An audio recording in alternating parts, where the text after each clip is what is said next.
J-35 is China's latest fifth generation fighter. We'll talk about fifth generation, what that means here in a minute. But now they are ramping up the timeline to deliver J-35As to Pakistan. And that timeline is looking like it's going to be by the end of this year. So that acceleration has been ramped up. We'll talk about the meaning of that. But the J-35, again, is China's latest fifth generation stealth fighter. And it is their main export variant, or the one they are pitching as an export variant. So we're going to look at that. Also, the KJ-500. This is their airborne early warning control platform. Kind of like every time I say it looks like one of our planes, people get really touchy about that. But the J-35 also has some unique characteristics that look similar if we look around as well, but neither here nor there. Now, part of this package as well is the HQ-19 ballistic missile defense system. This also comes from China. And remember, China and Pakistan have a joint venture with the JF-17, so they're kind of already integrated when it comes to building a fighter jet together. So Pakistan would be the first buyer of this Chinese fifth generation jet if it all does come true. So first, let's talk about fifth generation. Just a quick highlight. When we say that term, I'll use it synonymously today, but that's really a marketing term. And some big takeaways from fifth generation would be low observable, sensor fusion, potentially super cruise, and some other things. That term was really coined in order to kind of make a case and make it easy to justify buying F-22s and F-35s over buying an F-16 or F-18, which are still being produced to this day. So when we say fifth generation, I think most people, their mind immediately goes to stealth fighter. Now, this J-35, this is a twin engine multi-role fighter. That's what it's being marketing as, and it's being marketed as a fifth generation fighter. Your term for fifth generation fighter, their term for fifth generation fighter, it might vary slightly. But again, I think, the big piece is this does look like it has some low observable characteristics. How low observable it is, how stealthy it is, we don't know that. You don't know that. I don't know that. Probably will never know that outside of a classified environment. But again, if we look at it, it does look like it has some of those low observable characteristics. But when it comes into a lot of the beeps and squeaks, the emissions, all those things are factors, and we just don't know what that'll be like. We can make some assumptions that we would expect to have sensor fusion integrated into this J-35, meaning that it's absorbing a lot of information. It's helping the pilot process that information by presenting it in a clean, common sense type fashion, making them more lethal and more survivable in contested environments. Now, the J-35 hails back to the FC-31 program, which was first unveiled in 2012. FC-31 was a competitor to the J-20. The J-20, the Chengdu Aircraft Corporation that produces that, won the contract, and now that's in mass production. They've produced hundreds of fighters. We've seen the J-20 flying around in air shows. The J-20 won out, but the J-35 has kind of survived / been reborn over the years. Two variants of the J-35 exist, the naval variant and the Air Force variant. That A variant is the land-based one, the Air Force variant, to keep it simple in my mind. That's the one that Pakistan is looking at purchasing. Now, both the naval and the land variant entered service on September 3rd, 2025. I would imagine it's much like our programs that when the J-35s enter service, it's probably not a full up round. Like the F-35 is still going through major block upgrades, but a pretty capable jet off the assembly line. This is relatively symbolic to get both those out there. By China producing the J-35 and entering it into service, it joined the ranks of only the United States of having two types of fifth generation stealth aircraft that are in production simultaneously. So not an insignificant feat at all. The J-35 is being marketed as an export product. This is, I think, a significant step for China. We'll talk about why that is here in just a second. The price tag on this varies anywhere from $50 million to $100 million. Again, if we just look around and use a little bit of common sense, probably land somewhere in the middle. There are a lot of factors that go into it. What's not accounted in this, I don't believe, is the R&D piece of it. Now, you can save some money when it comes to research and development if you're able to take examples from other people, but I'll leave it at that. You can make your own assessment or just look at the news. All those pieces that go into designing, planning, engineering, the research and design portion of it, right? That is a significant piece of the cost. And depending on how you're accounting for it, gets divvied up in the price per unit. Obviously, if you buy more units, more planes, then that price, the denominator is larger and that number gets smaller. Now, maybe that's included, maybe not. I don't think we will really know that and that's fine. So nonetheless, doesn't really matter because when the customer is buying it, they're looking at the final price and they don't really care how much it costs, right? Now, Pakistan's prime minister announced this deal, and it's going to be for 40 J-35s, as well as the KJ-500 AWACS, and an airborne early warning control, the HQ-19 missile defense, and in that is a $3.7 billion loan repayment deferral. Now, this is the piece I think is worth watching. Pakistan has said they expect to start receiving these jets in the next couple months. That, I think, is going to be a telltale sign of the health of this program. We don't know much about the J-35. Unlike U.S. defense contractors, or I guess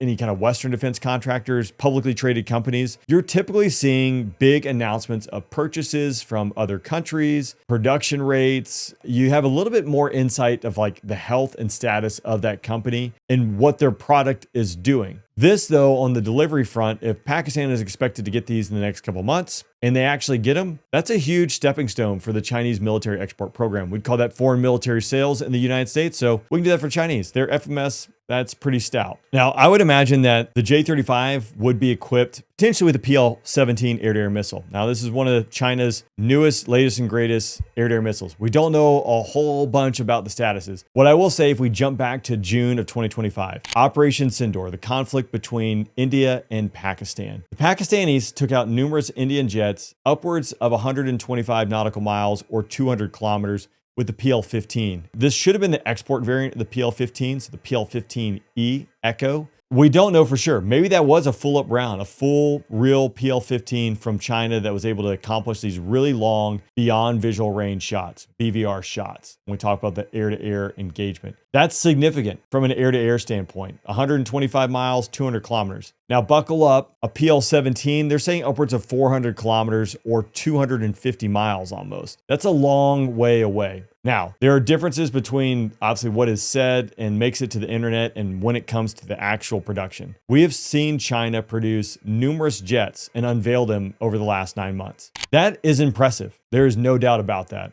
Producing a prototype, significant. But there is a long way from producing a prototype and even flying that prototype, like the J-36 or the J-50, and then entering full-scale production. They figured it out with the J-20 as they're in full-scale production. So there's a lot of learning and there's a lot of knowledge that is built in there. So the ability to iterate and do that again, I would expect that to only accelerate. But nonetheless, there's still a lot of range when it comes to coming up with a new shiny toy and actually making it at scale. Well, the Chinese are pretty good at producing things at scale. I will give them that. So Pakistan is going to replace their aging fleet of F-16s and Mirages with these new J-35s. Now, I think that's a big step for Pakistan. When we talk about, and if we jump back to Operation Sindoor between the Indians and the Pakistanis, my assumption, my belief, there was probably some issues on the Indian side of the house when it comes to having different weapon systems made by different countries. They're flying Russian aircraft, French aircraft. Data link might not be interoperable between all these different platforms. So not only do you have an ergonomic issue, but you just have an interoperability issue.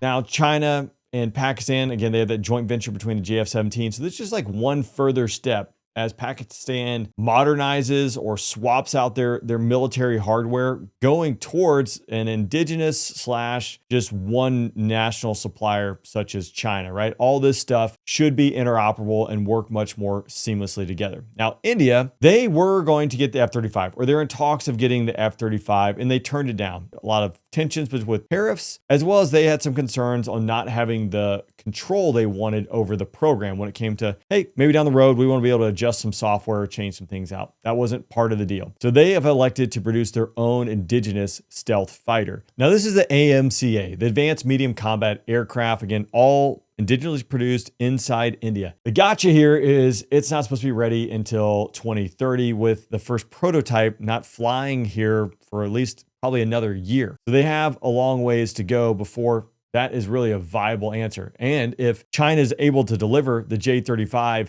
on timeline in the next couple of months, that definitely tips the scale when we talk about the regional power between India and Pakistan, I would say towards Pakistan's favor.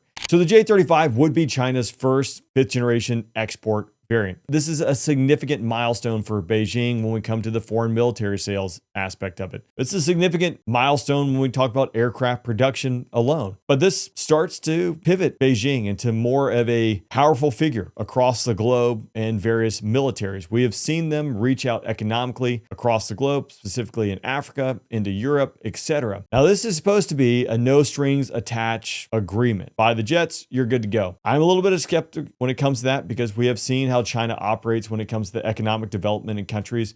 So I think it's fair to say that there are definitely some strings attached to this. At a minimum, you need the Chinese to support the production, the back end side of the J35, the KJ500, or their HQ19. Otherwise, these systems just kind of fall by the wayside, or you have to indigenously produce the capability to support them yourselves, which is not impossible, but it is a significant lift. What we don't know about the J35 is really a lot, right? It's a classified program from the Chinese. We're going to make some assumptions that, again, based on some of the design characteristics, if this thing has this low observable capability, again, I think it's also a fair assumption to make that when it comes to the sensors, they are going to fuse together, making that pilot more lethal, making that pilot more survivable in contested environments, presenting them with information that helps them be a more efficient fighter pilot when it comes down to operating the J35. What you also might see, again, based on this timeline, if it in fact does happen this fast, you can make the assumption that this is a pretty healthy program or has the potential to be a pretty healthy program. And I would think that Beijing would have a great marketing tool, maybe go towards some of these countries that weren't necessarily going to be included in the F-35 purchase, or they were on the fringes that might tip the scales towards purchasing the J-35 over the F-35. Again, those are all TBD, and those are just my thoughts. I'd be curious to get your thoughts. You can drop those down below. I'll see you next time.